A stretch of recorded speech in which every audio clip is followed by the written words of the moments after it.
Turkey Shri Shri Mata कालीर मंदिरे उपनीत हয়েছে मायेर विशेष पूजा उपलक्षे पंचदिवसीय भागवती कथा यज्ञेर आज के पंचम दिवस।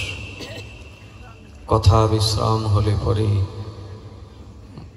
सेई पुण्य लग्ने मायेर पूजार्चना आदि हबेन।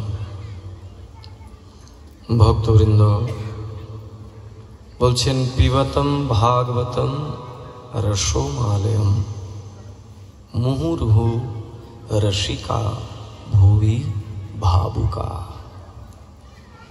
এই भागवत कथा कार अंतरे गिये प्रभाव विस्तार करे?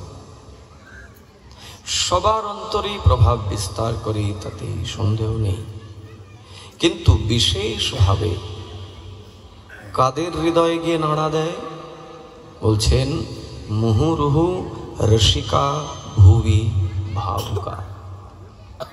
যারা রসিক জন, যারা ভাবুক, কৃষ্ণ রসে রসিক,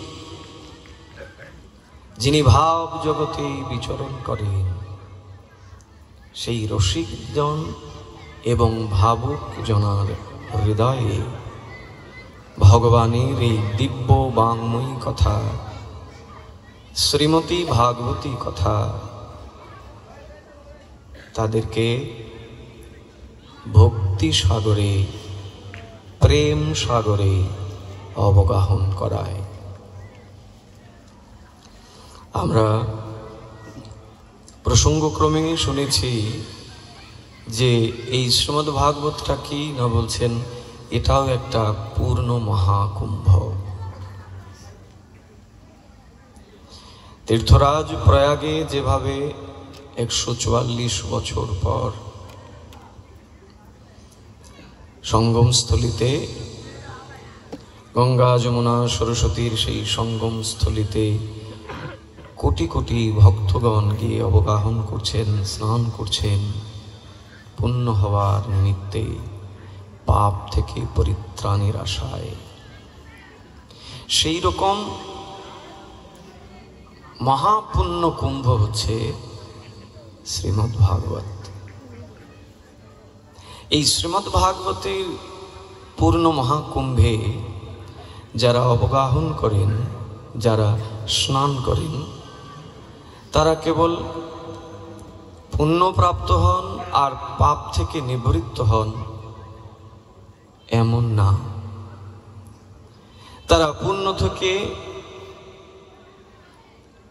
पाप থেকে प्रवृत्ति लाभ करें एवं पुण्य सागरे तारा डूब दें।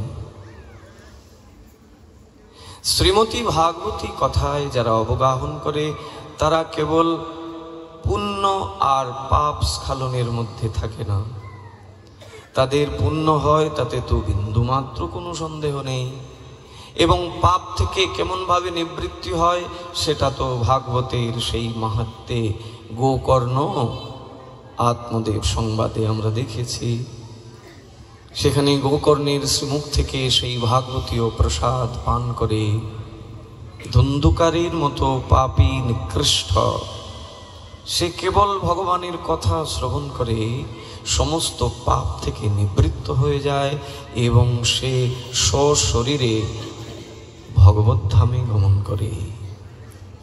भागवत कथा श्रवणेर द्वारा पाप थेके जीव निवृत्त हय, पुण्य लाभ करे एवं अतिरिक्त जेटा सेटा कि ना भागवत कथा पिपासु भक्तगण तारा निरंतर प्रेम एवं भक्ति रूप सागरे स्नान करें। ताहले एटाও पूर्ण महाकुम्भ, किन्तु এই पूर्ण महाकुम्भे একটা অতিরিক্ত বিষয় পাওয়া যায়, সেটা হচ্ছে প্রেম ভক্তি লাভ হয়। আমাদের এই জগতে আসার পেছনে মূল কারণ হচ্ছে আমরা যেন এই জগৎ থেকে কিছু সংগ্রহ করে নিয়ে যেতে পারি। তা সংগ্রহ করে যেটা নিয়ে যাব সেটা কি বস্তু? ভক্তি রেবৈণং নয়তি भक्तिरेवैनं दर्शयति ভক্তি বশো পুরুষঃ। আমরা এই জগৎ থেকে যেটা নিতে এসেছি, ভগবান এই মাইক জগতে আমাদেরকে যে পাঠিয়েছেন, এই জগৎ থেকে একটা বিষয় সংগ্রহ করে নেওয়া যেতে পারে, আর এটা সকলের ভাগ্যেও হয় না। এটা কাদের ভাগ্যে হয় না? যারা রসিক, যারা ভাবুক, যারা ভাগবতের সঙ্গ করেন, তারাই কেবলমাত্র ভক্তি সঞ্চয় করতে পারেন এবং ভক্তিটাকে নিয়ে পরপারে যেতে পারেন। আজকে অনেক সাধু সজ্জনদের এখানে আগমন হয়েছে, যদ্যপি সামনাটা একদমটাই ভরা, কিন্তু অনেক সাধুরা আসছেন, আসবেনও, তাদেরকে একটু জায়গাও করে দিতে হবে ভক্তবৃন্দ। সাধুগণ যখন কোনো মহতী অনুষ্ঠানে আসেন, তখন ওই মহতী অনুষ্ঠানটা সত্যিকার অর্থে পূত ও পাবন, পবিত্র হয়ে যায়। কারণ সাধু এমন একটা আসন লাগে দাদা, একটা আসন লাগে। একটু আমরা সবাই মিলে সাধুদেরকে জায়গা করে দিতে হবে। সাধু এই অর্থে আমরা সবাই সাধু, তাতে সন্দেহ নেই, কিন্তু তারপরেও ভগবান তো মর্যাদাকে খুব বেশি প্রাধান্য দেন। যার যে মর্যাদা, তাকে সেই মর্যাদা দিতে হবে। সেই মর্যাদা যদি হানি হয়, তাহলে মহাপ্রভুর মনে বড্ড কষ্ট হয়।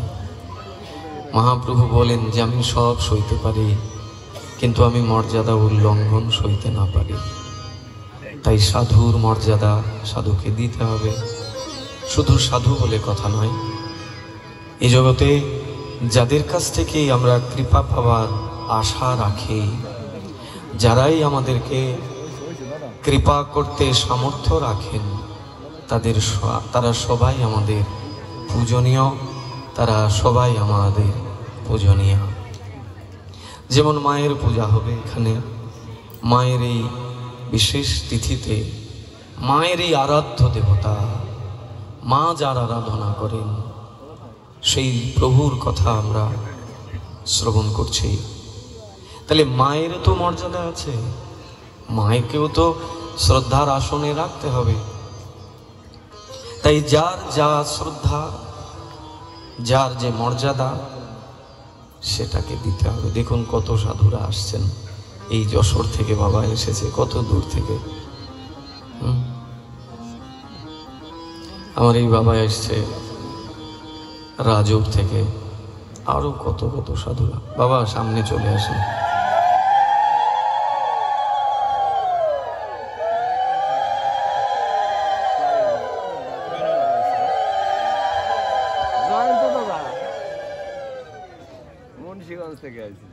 আপনারা মহাভাগ্যবান, এরা সাধুরা এসছেন শ্রীনগর, মুন্সিগঞ্জ থেকে, কেউ কেউ আসছেন সাতক্ষীরা, যশোর থেকে। এই যে সাধুগণ কোনো অনুষ্ঠানে যখন আসেন, তখন অনুষ্ঠানটা সার্বিকভাবে স্বয়ং সম্পূর্ণ হয়ে যায়, সফলতা লাভ করে। আমাদের আসনটা একটু জায়গার কম, তো নইলে সাধুদেরকে এখানেই বসানো যেত। যাই হোক, সাধুগণ কৃপা করে আমাদেরকে, আমাদের অপরাধ নেবেন না। আমরা উচ্চ আসনে বসেছি আর আপনাদেরকে নিচে বসিয়ে রেখেছি। তবে সাধুরা সব সময় ক্ষমা সুন্দর দৃষ্টি দিয়ে জগৎকে দেখেন, এটা তাদের একটা বিশেষ গুণ। সাধুদের ক্ষমা দৃষ্টিটাই হচ্ছে সাধুর চরিত্রের সবচেয়ে মহান গুণ। সাধুরা সব সময় জগৎ জীবকে ক্ষমাই করে রাখেন।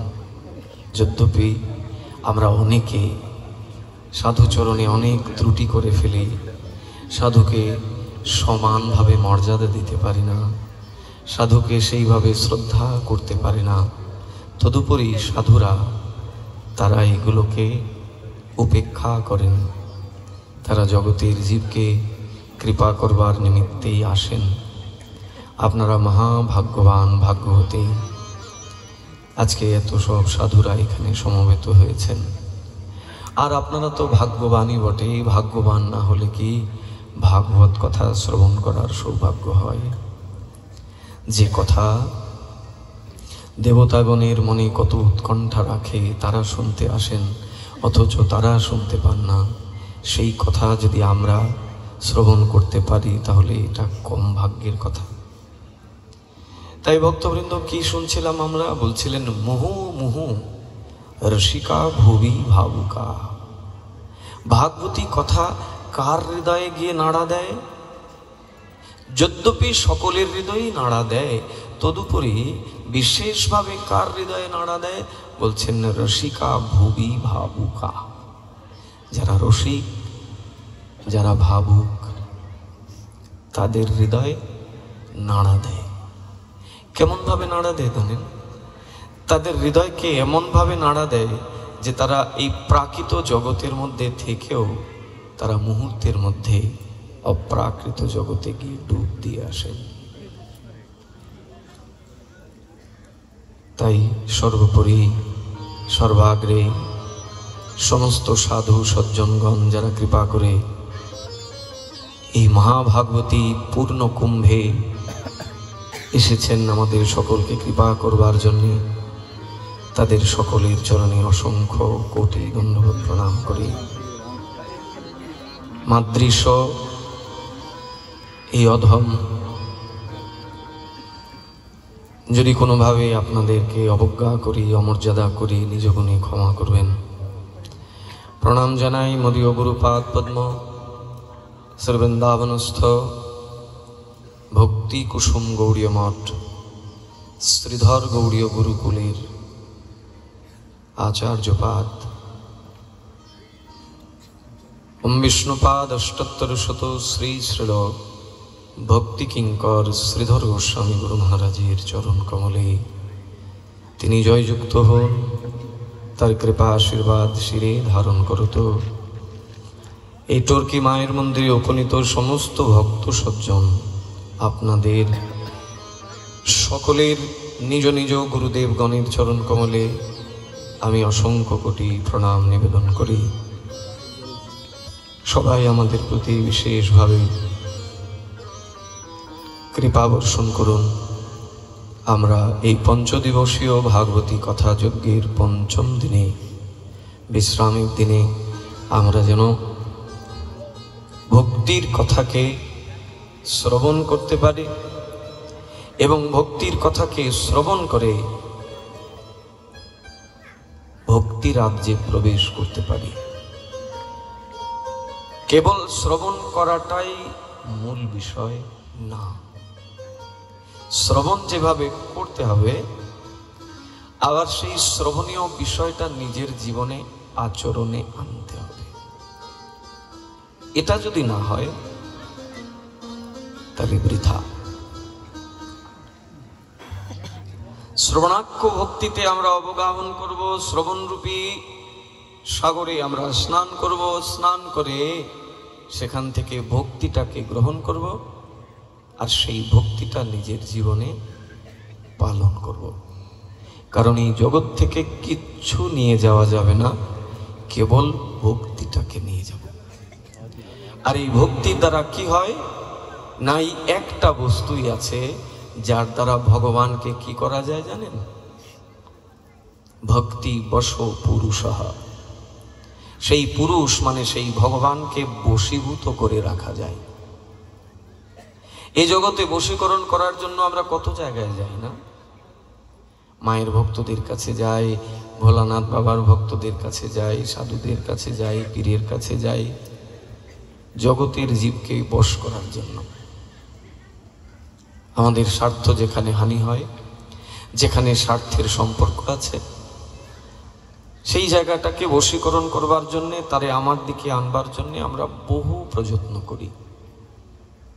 কিন্তু ভগবানকেও তো বশ করার জন্য প্রযত্ন করা উচিত। যে ভগবান আমাকে এই জগতে আনলেন, যে ভগবানের কাছে যাওয়ার জন্যে আমি এই জগতে এসেছি, সেই ভগবানকেও তো বশ করা উচিত। তা সেই ভগবানকে কেমন করে বশ করবেন? এই জগতে কি কোনো কিছু আছে ভগবানকে বশ করা যায়? এই জাগতিক কোনো প্রতিপত্তি, ধন, কোনো কিছু আছে এই প্রাকৃত জগতে যার দিয়ে ভগবানকে বশ করা যায়? এই জগতের প্রাকৃত কোনো বস্তুর দ্বারা ভগবান বশীভূত হন না। আবার ওই ভগবানকে জীব বশীভূত করে রেখে দিতে পারে যদি একটা বস্তুকে সে জীবনে ধারণ করে, সেটা হলো ভক্তির বৈনং নয়তে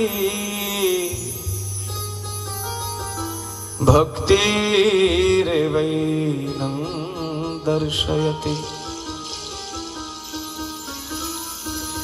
ভক্তি বশো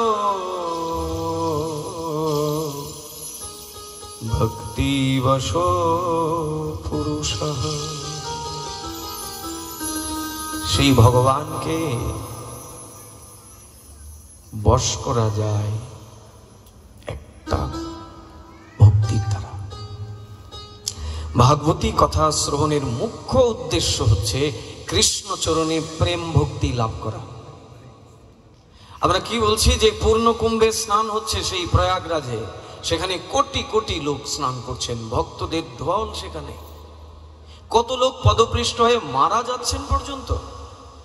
কিন্তু সেই পূর্ণ কুম্ভে স্নান করে কি প্রাপ্ত হচ্ছে না? পুণ্য লাভ করছি, অধিক পুণ্য, অধিক থেকে অধিকতর পুণ্য লাভ করছি, এবং জন্ম জন্মান্তরের পাপ সব দূরীভূত হয়েছে, পরিষ্কার হয়ে যাচ্ছে। কিন্তু এই ভাগবতীর পূর্ণ কুম্ভে যারা আমরা স্নান করছি, তারা শুধু পাপ স্খলন হচ্ছে, পূর্ণ লাভ হচ্ছে তা নহে, তারা প্রেম ভক্তি লাভ করছেন কৃষ্ণচরণে।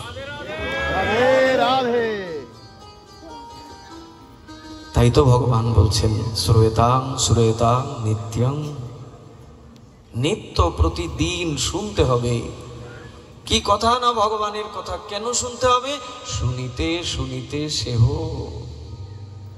শুনতে শুনতে শুনতে শুনতে একদিন তার প্রতি ভালোবাসা হয়ে যাবে। না শুনে ভগবানের প্রতি ভালোবাসা হবে অসম্ভব। ভগবানের সঙ্গ করলেই হয় না, সঙ্গ করলেও হয় না। আর তার কথা না শুনে তার প্রতি ভালোবাসা হয়ে যাবে। ব্রজ গোপীগণ বলছেন, আমরা যেখানেই থাকি প্রভু তোমার প্রসঙ্গে যেন থাকি, আমরা যেন তোমার প্রসঙ্গ ছাড়া না হই। তোমার প্রসঙ্গ ছাড়া হই না যেন,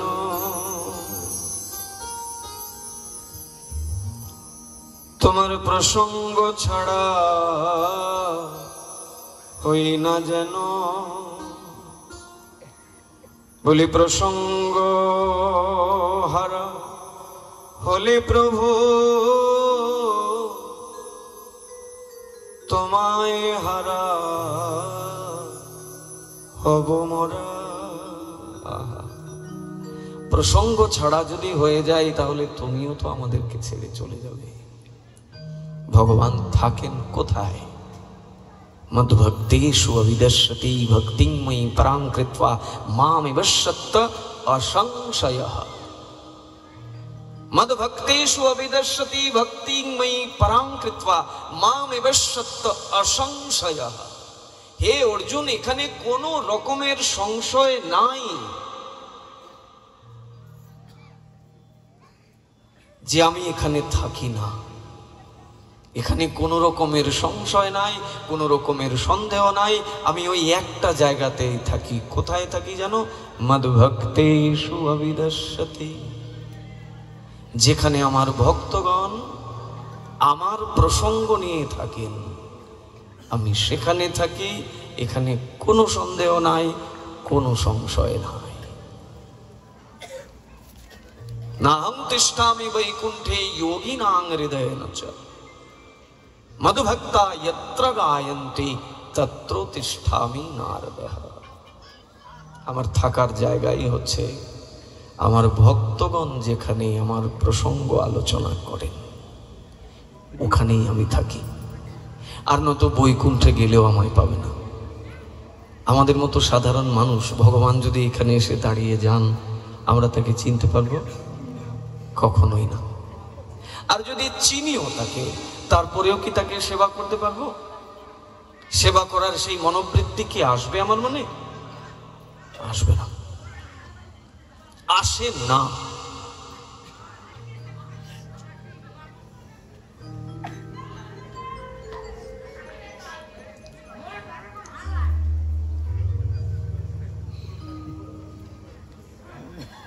ভগবান যদি এই মুহূর্তে এখানে চলেও আসেন, সেই ভগবানকে একদম আমরা চিনতে পারবো না, কারণ এই জড়চক্ষু দিয়ে তাকে চেনাও যায় না। আর যদিও বা চিনেও ফেলি, তাও তার কি সেবা করতে পারবো? সেই সেবা বুদ্ধি কি আমার মধ্যে আসবে? আসে না। সেখানে শুক্রাচার্যের উপাখ্যানে আমরা দেখতে পাই, বলি মহারাজের সেই যজ্ঞশালাতে স্বয়ং গুরুদেব বসে আছেন। স্বয়ং গুরুদেবকে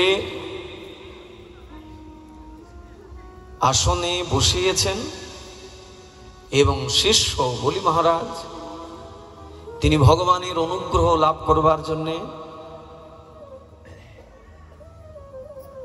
যজ্ঞের আয়োজন করেছেন, দান যজ্ঞ। সেখানে দানটাও যে করছেন গুরু আনুগত্যে। গুরুদেবকে স্পর্শ করে প্রসাদ করছেন এবং সেই প্রসাদটা দিচ্ছেন কাদেরকে? না, যারা তার কাছে এসেছেন দান নেবার উদ্দেশ্যে। সেখানে গুরুদেবকে জিজ্ঞাসা করছেন যে গুরুদেব, আমার কাছে দান প্রার্থী, আপনি আদেশ করুন, আমি তাকে দান দিয়ে কৃতার্থ হই। কারণ দানের দ্বারা ভগবান প্রসন্ন হন।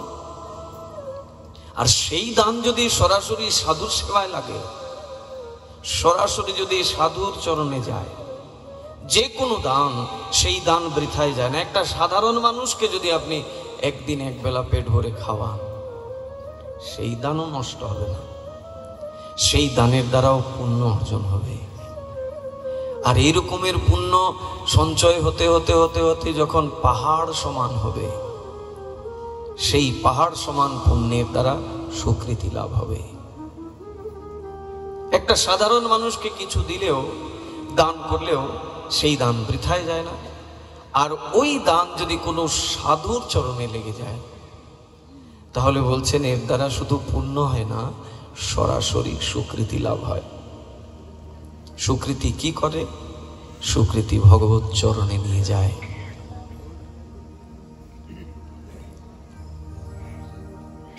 প্রহ্লাদের বংশোদ্ভূত বলি মহারাজ, সেই বলি মহারাজ দান যজ্ঞের আয়োজন করেছেন। তার রাজকোষে যা আছে তিনি দান দিচ্ছেন। উদ্দেশ্য ভগবানের প্রতিবিধান,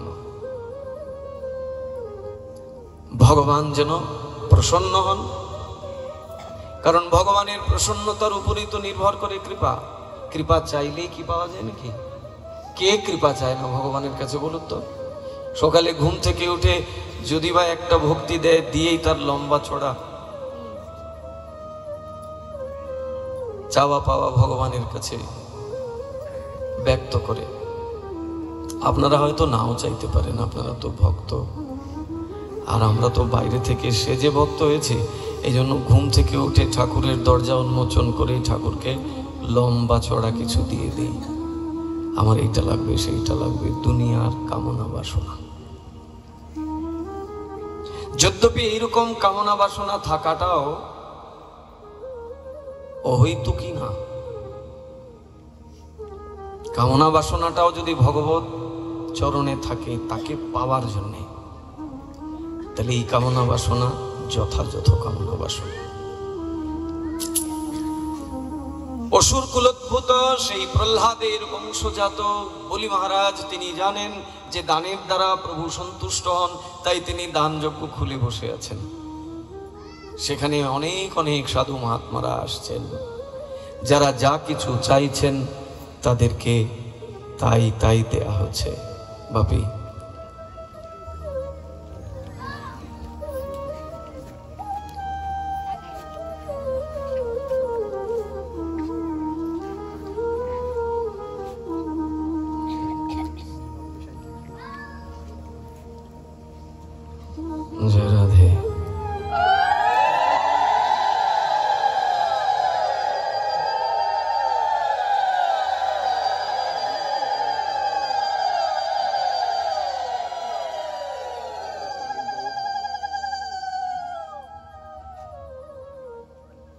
সাধু সন্তগণ আসছেন আর বলি মহারাজ গুরুদেবের আনুগত্যে সাধু সন্তগণের সেবা করছেন, যে যা চাইছে তাকে তাই তাই দিচ্ছেন। ভগবান সামনে আসলেও ভগবানকে সেবা করা যায় কি যায় না একটু দেখুন। আশ্চর্যের বিষয়, সেই দান যজ্ঞে স্বয়ং ভগবান চলে এসেছেন সাধুর বেশ ধরে। যে ভগবানকে পাবার জন্য দান যজ্ঞের আয়োজন হয়েছে, বলি মহারাজ জানেন যে দানের দ্বারা ভগবান প্রসন্ন হন, সাধুদেরকে দান দিলে ভগবান অতীব খুশি হন। তাই তিনি তার রাজকোষ থেকে তিনি সাধুদের সেবা করছেন গুরুদেবের আনুগত্যে রেখে। আশ্চর্যের বিষয়, সেইখানে স্বয়ং ভগবানের আবির্ভাব হয়েছে। ভগবান সাধুর বেশে একটা বালকের বেশে এসেছেন। তো ভগবান যে বেশেই আসুন না কেন, ভগবানের শরীরে দিব্য কান্তি। বলছেন কোটি সূর্যের যে কিরণ, কোটি সূর্যের যে কিরণ সেটা ভগবানের শরীরে আছে। আমরা একটা সূর্যের কিরণকে সহ্য করতে পারি না, পারি কি? ওই কিছুদিন পরে দেখবেন বৈশাখ জ্যৈষ্ঠ মাসে কি অবস্থা হয় আমাদের। একটা সূর্যের কিরণকে আমরা সহ্য করতে পারি না। দোকানে এসি লাগানো থাকে, গাড়িতে এসি লাগানো থাকে, বেডরুমে এসি লাগানো থাকে, পারলে ঠাকুর ঘরে বসে যে একটু ঘন্টা নাড়াই, ওই ঠাকুর ঘরেও একটু এসি লাগিয়ে রাখি।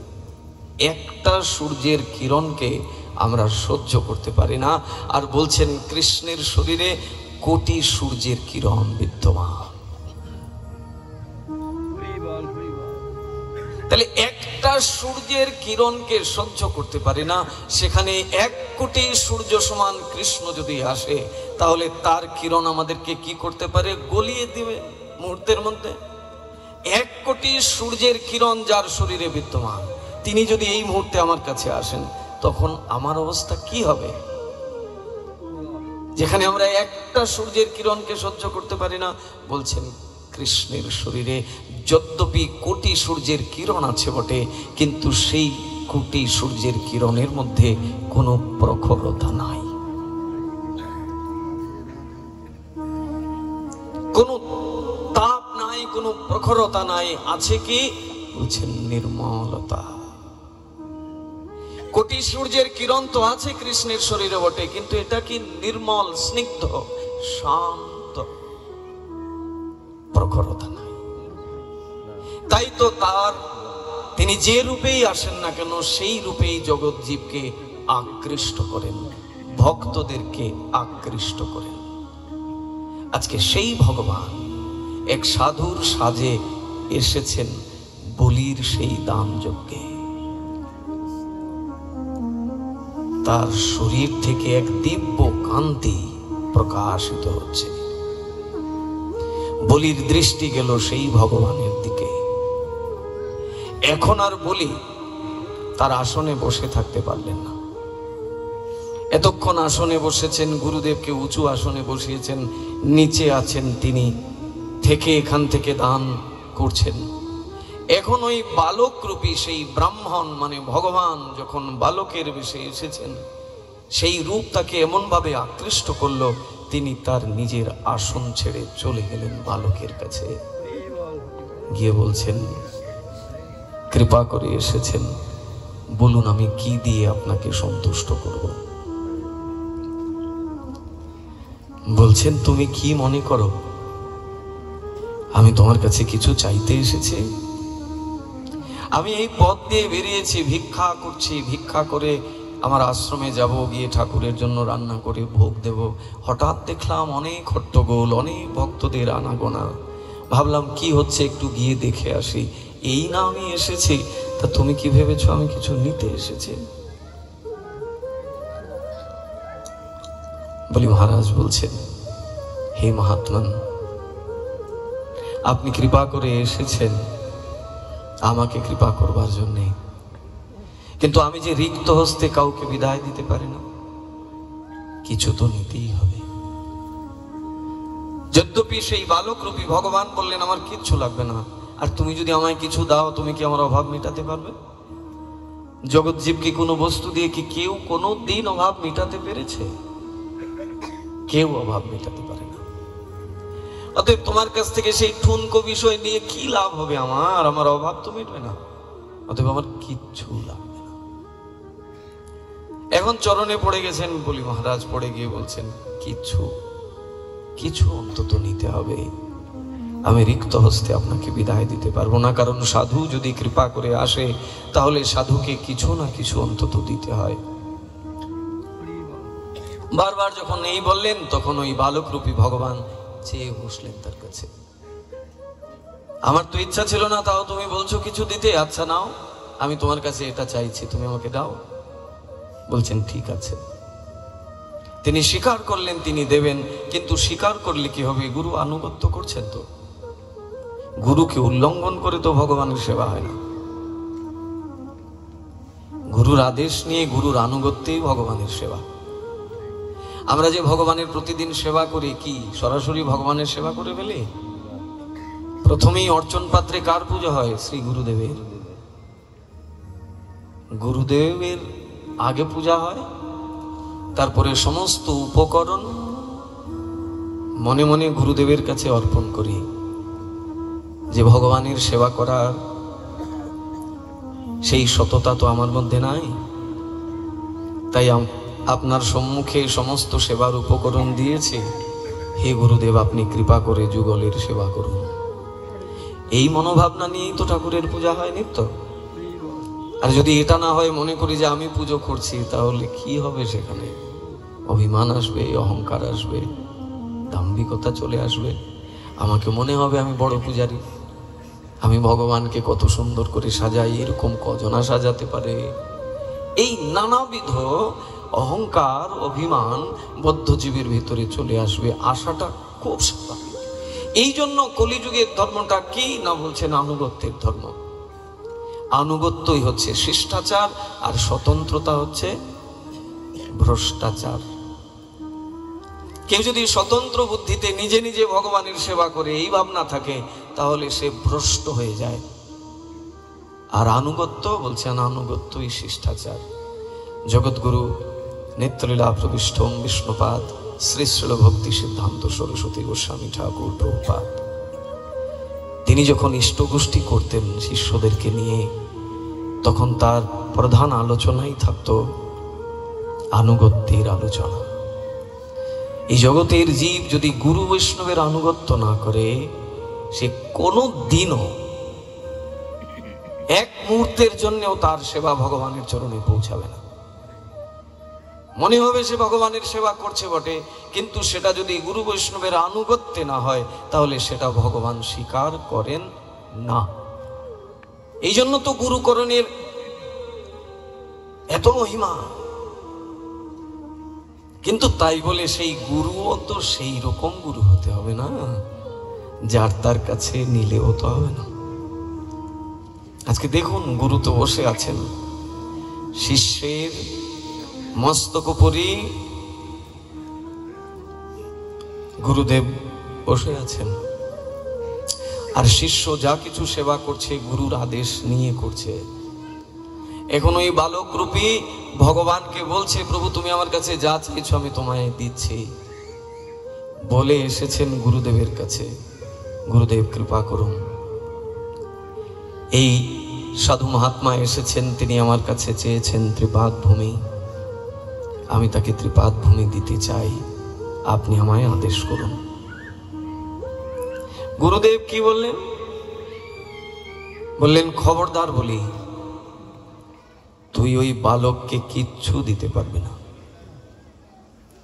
এখন গুরু যদি অধিকার না দেয়, তাহলে কেমন করে হবে সেখানে? যদ্যপি তিনি কথা দিয়েছেন সেই ব্রাহ্মণকে, সেই বামন দেবতাকে, যে প্রভু আপনি যা চাইবেন আমি আপনাকে তাই দেব, কিন্তু এসেছেন এবার গুরুর কাছে আদেশ নিতে। গুরু একটাই আদেশ করলেন, এরে কিচ্ছু দেওয়া যাবে না। গুরুদেব কি কারণ? বলে তোমার কাছে যেটা সামান্য বালক মনে হচ্ছে, সে কোনো সামান্য বালক নহে, তার পরিচয় জানো তুমি? তিনি বৈকুণ্ঠের অধীশ্বর স্বয়ং ভগবান বিষ্ণু বালকের রূপ ধরে এসেছেন তোমার সব কিছু হরণ করবেন বলে। গুরুদেব আদেশ দিলেন না এবং তার যে পরিচয় সেটাও তিনি জেনে ফেললেন। ধ্যানে বসে বুঝতে পারলেন আমার শিষ্যের কাছে যে বামন রূপে এসেছে, বালক রূপে এসেছে, সে কোনো সামান্য বালক নয়, সে সাক্ষাৎ ভগবান। আর ওই ভগবানকে পাওয়ার জন্যই তার শিষ্য বলি এই দান যজ্ঞের আয়োজন করেছেন, অথচ তার গুরুদেব নিষেধ করছে তাকে কিছু দেয়া যাবে না। পারবেন গুরুর এই আদেশকে উল্লঙ্ঘন করতে? বলি ঠিকই পেরেছিল। বলি মহারাজ সাষ্টাঙ্গে গুরুচরণে প্রণাম করছেন, প্রণাম করে বলছেন, হে গুরুদেব, আপনি যেদিন আমাকে কৃপা করে আপনার চরণে ঠাঁই দিয়েছেন, যেদিন আপনি আমাকে সেই অপ্রাকৃত মন্ত্র দান করেছেন, সেদিন আমি আপনার চরণে আত্মসমর্পণ করেছি। এই দেহের প্রতি আমার কোনো অধিকার নাই, তাই আমি আপনার চরণে প্রণিপাত। আপনি আমাকে টুকরো টুকরো করে জলে ভাসিয়ে দেন, আমি কোনো অভিযোগ করব না। কারণ যেদিন আমি আপনাকে গুরু বলে বরণ করেছি, সেদিন আমি সব আপনায় সমর্পণ করেছি। আপনি আমাকে টুকরো টুকরো করে জলে ভাসিয়ে দেন, আমি কোনো অভিযোগ করব না, কোনো প্রতিবাদ করব না। কিন্তু গুরুদেব, আপনি এখন যেটা আমাকে বলছেন যে ইনি সাক্ষাৎ ভগবান বিষ্ণু আর তার আমি সেবা করব না, আপনার এই অন্যায় আদেশ আমি মানতে পারবো না।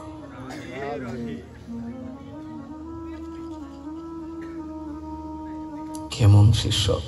ওই যে আমরা বলছিলাম যে ভগবান যদি এখানে চলেও আসেন, এক তো আমরা ভগবানকে চিনতেও পারবো না, আর যদি ভগবানকে কোনোভাবে চিনেও ফেলি তাও সেবা করবার ইচ্ছা প্রবৃত্তি আসবে না। যদি গুরুদেবের না আসে তাহলে আমাদের কেমন করে আসতে পারে? শুক্রাচার্য তো গুরুর আসনে বসেছেন, বলি তার শিষ্য, গুরুদেব তাকে নিষেধ করছেন ভগবানের সেবা না করতে।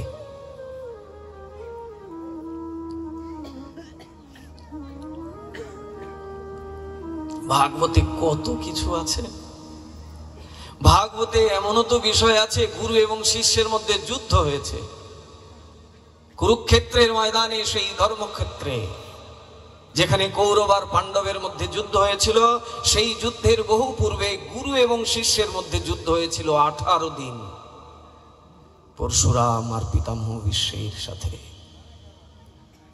পরশুরামই আদেশ করেছিলেন শিষ্যকে, তোকে আমার সাথে যুদ্ধ করতে হবে, নইলে আমি তোকে ক্ষমা করব না। তোকে আমি বধ করব, কিন্তু যুদ্ধ না করে বধ করব না। নিরস্ত্র অবস্থায় তোকে আমি বধ করব না, তোকে অস্ত্র ধারণ করতে হবে, আমার সাথে যুদ্ধ করতে হবে, এবং যুদ্ধে আমি তোকে পরাজিত করব, কারণ তুই আমার আদেশকে উল্লঙ্ঘন করেছিস। গুরুদেব বলছেন পরশুরাম তার শিষ্য পিতামহ ভীষ্মকে। আর পিতামহ ভীষ্মের কেমন গুরু ভক্তি!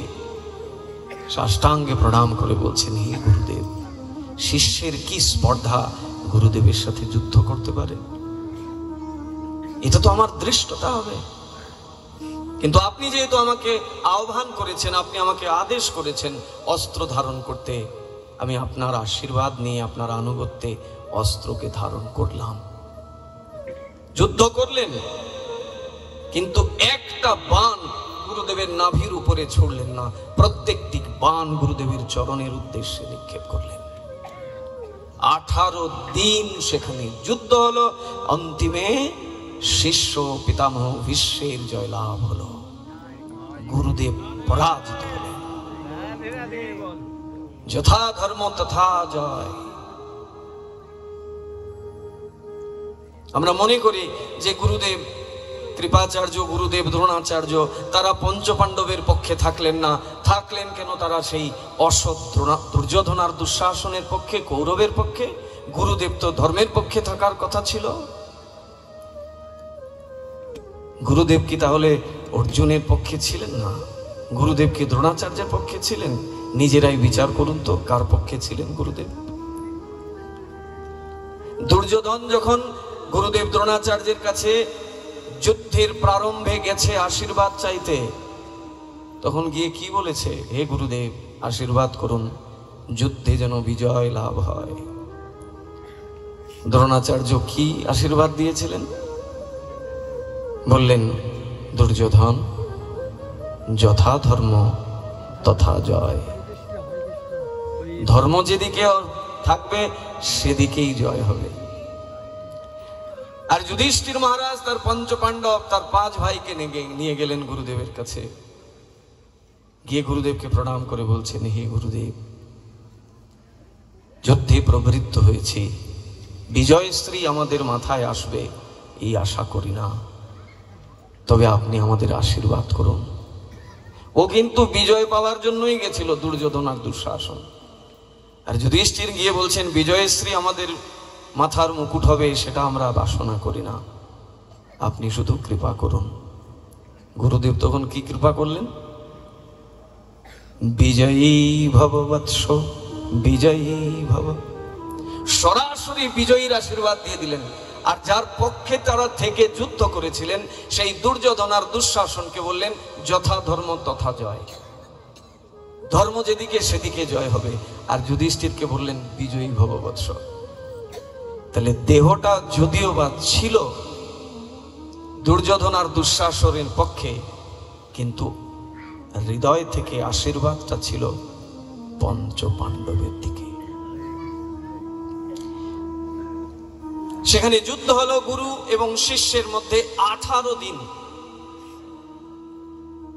শিষ্য গুরুদেবের কথাকে উল্লঙ্ঘন করেছিলেন। কেন উল্লঙ্ঘন করেছিলেন? না, শিষ্য প্রতিজ্ঞাবদ্ধ, তিনি কাউকে বিবাহ করবেন না, তিনি আকুমার ব্রহ্মচারী থাকবেন। গঙ্গা পুত্র বিশ্বদেব সাক্ষী রেখেছেন, প্রতিজ্ঞা করেছেন, পৃথিবীর সকল নারী আমার জননী। আর ওই জায়গায় গুরুদেব তাকে আদেশ করছেন তার শিষ্যাকে বিবাহ করবার জন্যে। যাও, আমি তোমাকে আদেশ করছি, অম্বার সাথে তোমাকে বিবাহ করতে হবে। পিতামহ ভীষ্ম বলছেন, হে গুরুদেব, আমি ধর্মের কাছে প্রতিজ্ঞাবদ্ধ। আমার প্রথম গুরু মাতা পিতা, সেই মাতা পিতার কাছে আমি প্রতিজ্ঞাবদ্ধ। আমি গঙ্গার কাছে প্রতিজ্ঞাবদ্ধ, আমি কখনো সংসারে প্রবেশ করব না। অতএব আপনার এই অন্যায় আদেশ আমি মানব না। গুরুদেব শেষ পর্যন্ত তাকে যুদ্ধের ময়দানে নিয়ে গেলেন। 18 দিন যুদ্ধ হলো সেখানে, কিন্তু যুদ্ধে পরাজয় হলো পরশুরামের। জয়লাভ করলেন পিতামহ ভীষ্ম, কারণ ধর্ম ছিল পিতামহ ভীষ্মের দিকে। তিনি যদি গুরুদেব হন আর ধর্ম যদি তার পক্ষে না থাকে, তাহলে তার পরাজয় হবে নিশ্চিত। গুরুদেব তো ছিলেন দুর্যোধন দুঃশাসনের দিকে। এত বড় শক্তি থাকা সত্ত্বেও দুর্যোধন দুঃশাসনের পরাজয় হলো, কারণ তারা ছিলেন অধর্মের দিকে দাঁড়িয়ে। আজকে বলি মহারাজও গুরুদেবের সাথে আদেশকে উল্লঙ্ঘন করছেন। কারণ যে গুরুদেব তার জগতে আসার পেছনে মূল কারণই হলো নিজে ভগবানের সেবা করবেন আর শিষ্যকে ভগবানের সেবা করাবেন। শিষ্য তো অলস, শিষ্যের মধ্যে তো কার্পণ্য দোষ আছে। সবকিছু করতে পারে, ভগবানের সেবা করতে পারে না, ওইখানেই তার কৃপণতা। গুরুদেব কি করেন না, শিষ্যের কার্পণ্য দোষকে হরণ করেন। এই কার্য গুরুদেবের। আর এই জায়গায় গুরুদেব শিষ্য বলিকে বলছেন, খবরদার, এই বালক রূপী স্বয়ং ভগবান বিষ্ণু, একে দান দেয়া যাবে না। সেখানে কত কিছু হয়েছে, আমরা ওই পুরো কাহিনীতে যাব না, কারণ আমাদের সময়ই তো মাত্র 2 দিন পেয়েছি। কালকে একটু সময় করলাম, আর আজকে তো বিশ্রাম হয়েই যাবে। তাই একটা বিষয়ের মধ্যে যদি আমরা পড়ে থাকি, তাই এইটাকে আমরা বিস্তার করছি না, আমরা শুধু প্রসঙ্গক্রমে এনেছি যে ভগবান যদি এই মুহূর্তে আমার কাছে চলেও আসে, তাহলেও কি ভগবানের সেবা করার প্রবৃত্তি আমার মনের মধ্যে জাগবে? শুক্রাচার্যের মতো গুরুদেব তিনি ভগবানের সেবা করতে বাধা দিচ্ছেন, আর আমরা তো সাধারণ জীব। সেখানে বলি মহারাজ তার গুরুদেবের শিষ্যের কথাকে উল্লঙ্ঘন করলেন। অন্তিমে কি হলো? গুরুদেবের এক চোখ কানা হলো। শুক্রাচার্যের একটা চোখ কানা করে দিলেন ভগবান। কত বড় কপটতা করেছেন তিনি। শিষ্যকে যখন বুঝিয়ে পারলেন না শিষ্য দান দিয়েই দেবে, তখন তিনি কি করলেন? দান যাতে করতে না পারে কমণ্ডলুর নালার ভেতরে ঢুকে গেলেন একটা মাছির স্বরূপ নিয়ে। তাহলে তার যোগ সাধনার শক্তি কত প্রবল ছিল। তার মনুষ্য দেহ থেকে তিনি একটা মাছির স্বরূপ নিয়ে নিলেন, একটা মাছির আকৃতি নিয়ে কমণ্ডলুর নালার ভেতরে ঢুকলেন, আর কমণ্ডলুকে বন্ধ করে দিলেন যাতে জল পড়ে না। জল যদি না পড়ে তাহলে সংকল্প হবে না, মন্ত্রপুত হবে না, ওই দান গ্রহণযোগ্য হবে না। কিন্তু গুরুদেব ওইখানে বসলেন বটে, কিন্তু ভগবান কি করলেন? কুশ দিয়ে এক আঘাত করলেন, সেই গুরুদেব শুক্রাচার্যের এক চোখ কানা হয়ে গেল। আর শিষ্য বলি মহারাজ তিনি ভগবানের দুই চরণ লাভ করলেন মস্তকে। গুরুদেবের কথাকে উল্লঙ্ঘন করে শিষ্য বলি ভগবানের সেবা করলেন, তাতে কি হলো? তিনি ভগবানের চরণ লাভ করলেন। ভগবানের শুধু চরণ লাভ করলেন নয়, তিনি ভগবান তার দাসত্ব স্বীকার করলেন। আশ্চর্যের বিষয়, ভাগবত থেকে কি শিক্ষা! তিনি বলিকে বলছেন, দেখো বলি, আমি তো তোমাকে চরণ দিয়েছি, কিন্তু আমি তাতে প্রশান্তি হচ্ছে না, আরো কিছু তোমাকে দিতে হবে। কারণ গুরুর আদেশকে উল্লঙ্ঘন করে সে ভগবানের সেবা করেছে। কত বড় হৃদয়ে শক্তি থাকলে সেটা সম্ভব। বলছেন, আমি যেরকম ধ্রুবকে একটা লোকে স্থান দিয়েছি, ধ্রুব তার নিজস্ব লোকে থাকে, আমি তোমাকেও একটা আলাদা লোকে প্রেরণ করছি। তুমি সুতল লোকের অধিপতি, সুতল লোকের রাজা হয়ে থাকবে। বলো তুমি আমার এই দান স্বীকার করলে? ভগবান দান করছেন এবার বলি মহারাজকে। আর বলি মহারাজও কেমন ভক্ত, বলছেন, প্রভু আমার তো ওই সুতল লোকের রাজা হওয়ার কোনো ইচ্ছা ছিল না, কিন্তু তুমি যেহেতু আমাকে ওই সুতল লোকের রাজা বানাচ্ছ, তাহলে তোমাকে দাঁড়ি হয়ে থাকতে হবে। আমি যেন প্রতিদিন আমার দ্বার থেকে যখন বাইরে যাব তখন ওই তোমার দিব্য মূর্তি দর্শন করে যেতে পারি। আবার যখন বাইরের কাজ শেষ করে আমি আবার অন্দরমহলে ঢুকবো, তখন যেন আবার ওই তোমার দিব্য মূর্তি দর্শন করে ভেতরে আসতে পারি, তবে আমি তোমার দান স্বীকার করব। ভক্ত হলে কি করা যায় দেখুন তো। ভগবানকে তার দাড়ি বানিয়ে নিয়েছে বলি মহারাজ ভক্তির দ্বারা। ভগবান বললেন, তথাস্তু, আজকে থেকে আমি তোমার দাড়ি হয়ে গেলাম। সেই সুতল লোকের দাড়ি হয়ে ভগবান তার ভক্ত বলি মহারাজকে সেবা করে যাচ্ছেন। যদ্যপি তার গুরুদেব নিষেধ করেছিলেন শুক্রাচার্য, সেই কারণে শুক্রাচার্যের এক চোখ হারাতে হয়েছিল। কিন্তু বলি মহারাজের গুরু ভক্তি দেখুন। ভগবান যখন বলি মহারাজকে বলছে, বলি আমি তোমার প্রতি সুপ্রসন্ন হয়েছি, বলো তুমি কি চাও? বলে আমার কিচ্ছু লাগবে না। বলে কিছু তো চাইতে হবে। বলে সত্যি যদি কিছু দিতে হয় তাহলে আমার গুরুদেব আপনার সাথে অন্যায় করেছেন, আমার গুরুদেব আপনাকে সেবা করতে বাধা দিয়েছেন, বিঘ্ন করেছেন। আপনি কৃপা করে আমার গুরুকে ক্ষমা করে আপনার চরণে স্থান দিন। গুরু ভক্তির কোনো ন্যূনতা রাখেননি বলি মহারাজ। ভাগবত কেন শুনতে হবে জানেন ভক্তবৃন্দ? ভাগবত আমাদের হৃদয়কে নির্মল করে দেবে।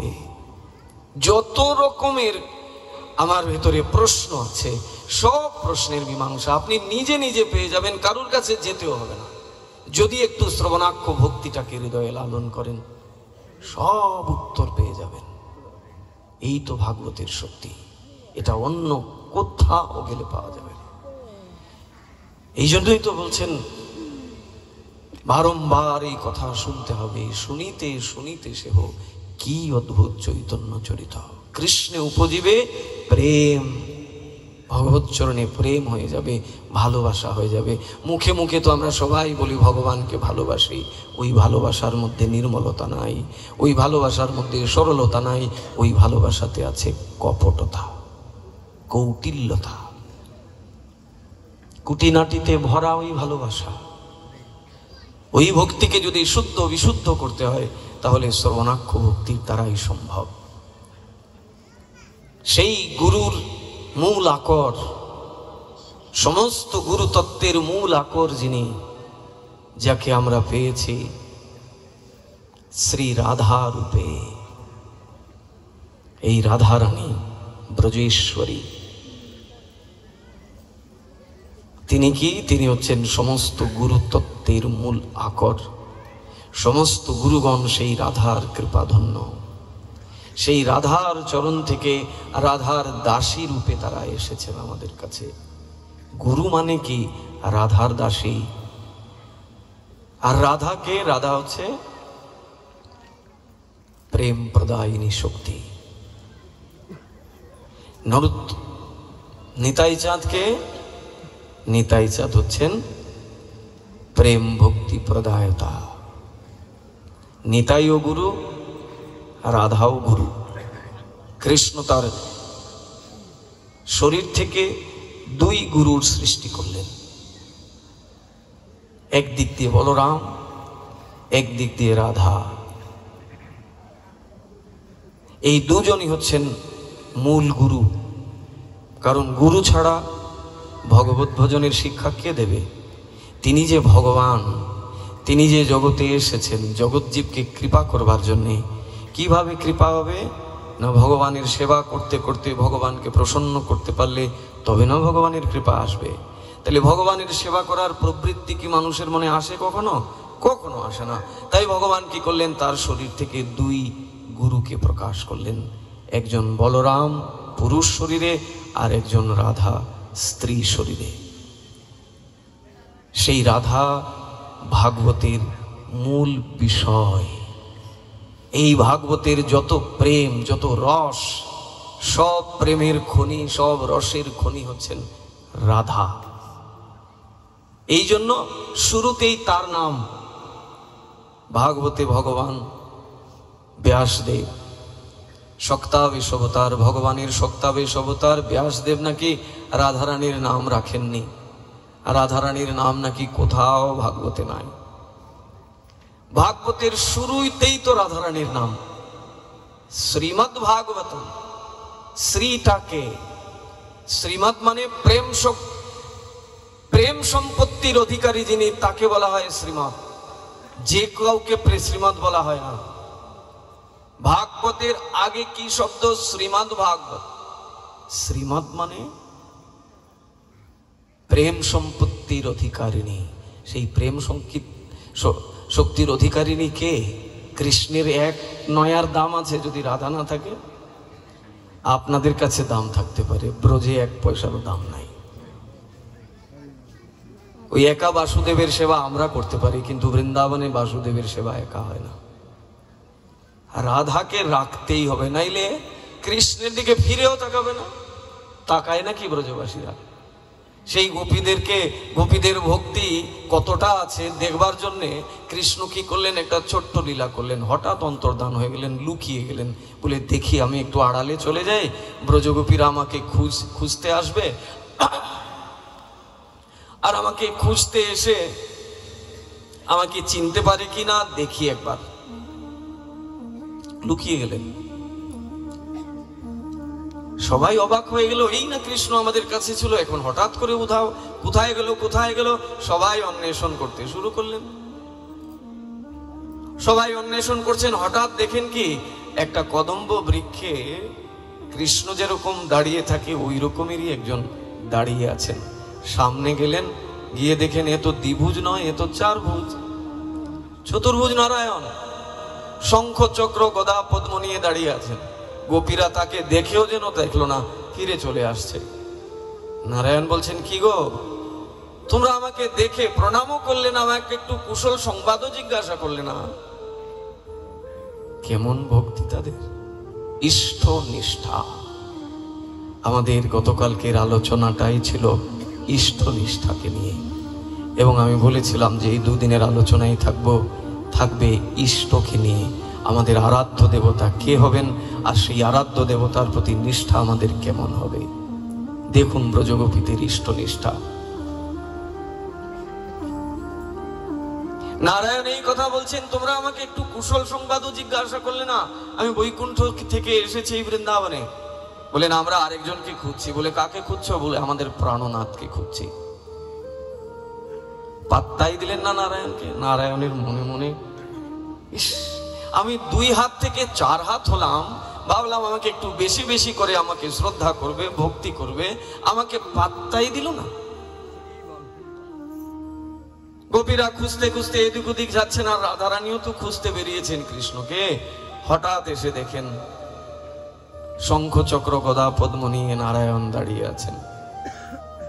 সব শক্তি সব জায়গায় লাগাতে গেলেও রাধার কাছে কৃষ্ণের কোনো ঐশ্বর্য স্থান পায় না। 4 ভুজ নিয়েছিলেন বটে, যেই রাধার সম্মুখের দিকে আসছেন আপনা আপনি তার 2 হাত ভেতরে ঢুকে গেল, দ্বিভুজ শ্যাম সুন্দর হয়ে গেলেন। চতুর্ভুজ রূপ নিয়েছিলেন, কিন্তু কতক্ষণ? যতক্ষণ রাধা আসেনি, ওই গোপীরা এসেছে, দেখেছে তারা চতুর্ভুজ রূপী নারায়ণ, পাত্তাও দেয়নি। কিন্তু রাধা যখন কাছে এসেছেন, রাধাকে বলতে হয়নি যে প্রভু তোমার 4 হাত কেন নিয়েছো, 2 হাতে আসো। আপনা আপনি 2 হাত সংকুচিত হয়ে গেছে, আর বাঁশুরি নিয়েছেন। ইনি হচ্ছেন রাধা।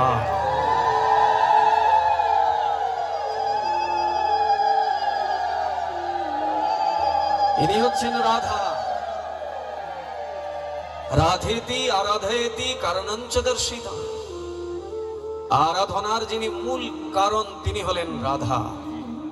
আমরা সেই রাধার মহিমা কিঞ্চিত শুনবো, আর শুনতে গেলে তো বৃন্দাবনে যেতে হবে আমাদের। আপনারা বলবেন না সাধু সঙ্গ যেখানে হয় সেটাই তো বৃন্দাবন।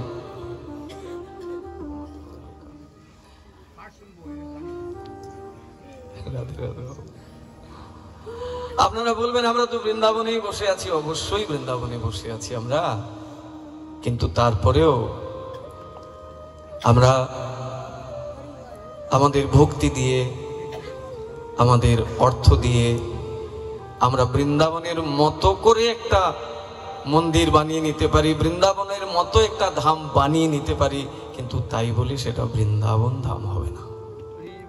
বৃন্দাবন তো বৃন্দাবনই, যেখানে সাক্ষাৎ ভগবান সেই গোলক থেকে সকলকে নিয়ে এসেছিলেন।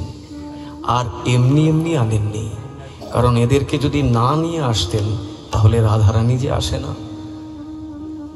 রাধারানী যে বলছে আমি কেন যাব ওই গোলক ছেলে তোমার ওই ভুলোকে, যেখানে গিরিরাজ নাই, যেখানে যমুনা নাই, যেখানে ময়ূর ময়ূরী নেই, ওখানে আমি যাবই না।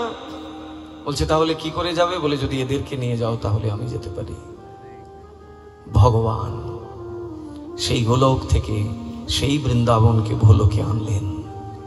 আমরা আসুন সেই বৃন্দাবনে যাই, আর এখনই যাওয়া যাবে, এই মুহূর্তে যাওয়া যাবে। গাড়ি ঘোড়াও লাগবে না, এখানে বসে বসেই যাওয়া যাবে। কিভাবে যাব জানেন? মনে মনে যাব। মনের মধ্যে সেই বৃন্দাবনকে ভাবুন, দেখুন বৃন্দাবনে চলে যেতে পারবো। আর নয়তো বৃন্দাবনে গেলেও সেখানে বৃন্দাবনে যাওয়া হবে না। সেখানে গিয়েও যদি আপনার গ্রামের বাড়ির কথা মনে হয়, আপনার দেশের বাড়ির কথা মনে হয়, তাহলে ওই বৃন্দাবনে গিয়েও ঢনঢনা ঢনঢন কিছুই লাভ হলো না। আবার এইখানে বসেও বৃন্দাবনের কৃপা হয়ে যাবে। আসুন আমরা রাধারানীর কথা শুনবো তো, তাই রাধারানীর চরণে একটু পুষ্পাঞ্জলি প্রদান করব।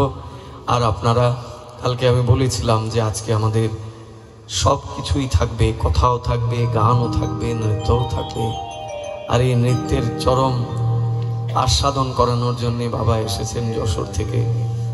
গোপীরা কেমন করে নৃত্য করত, সখীরা কেমন করে নৃত্যের দ্বারা রাধা গোবিন্দ যুগলকে আনন্দ দিতেন, আমরা সেটাও আস্বাদন করব ভাগবত থেকে। আসুন আমরা একটা ছোট্ট বৃন্দাবনের ভজন করব, রাধারানীকে স্মরণ করব, এবং আমরা বৃন্দাবনে সকলে যাব।